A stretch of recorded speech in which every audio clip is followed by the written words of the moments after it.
In Islamic history, they make infidels pay jizya, which is extra tax, right? Yeah. So what's your take on that, firstly? It's not extra tax. Well, it's just a tax on infidels, isn't it? No, do you know what the jizya is? Yeah, Christians have to pay it, Jews have to pay it, other religions have to pay it. That's not that you're saying who should pay the jizya. You're not saying what the jizya is. What is the jizya? It's a tax. That's what I'm saying. What kind of tax and why is it applied? It's just a tax levied on infidels, right?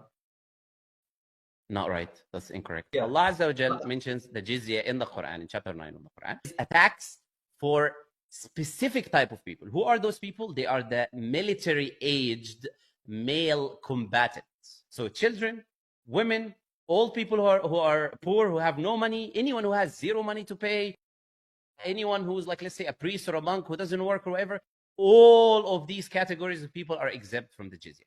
The people who are not exempt from the jizya are the military-aged male combatants. Why do they pay the tax? They pay the tax because in return of that tax, it's a tax of protection.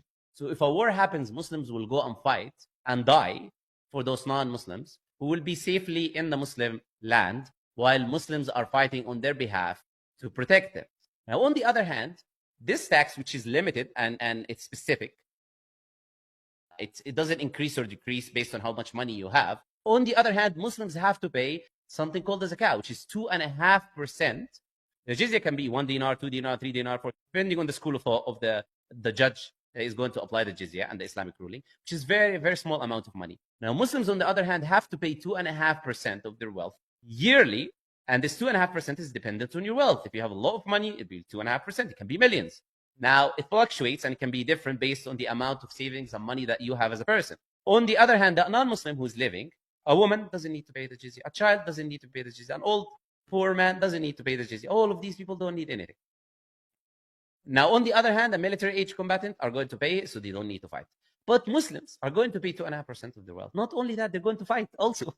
So it's not only that they're paying 2.5% of zakah, which is going to the Baytul Mal, which is the house of money, the house of the state affairs to improve the state, which the non-Muslim who's living there is also benefiting from. The Muslims are not only paying that money, they're also fighting when war happens. So there is nothing more beautiful, I would say, than jizya. And that's why the Jewish people, for example, who were running away from Christians, like yourself, from the Crusades, and they went to Morocco and they begged, said, please, let us pay the jizya, because you know the jizya is a very small amount of money. The only military-age combatants will pay, and take us in and protect us from those Crusades who want to chop our heads off with words of, oh, we love everyone and peace and love and whatever.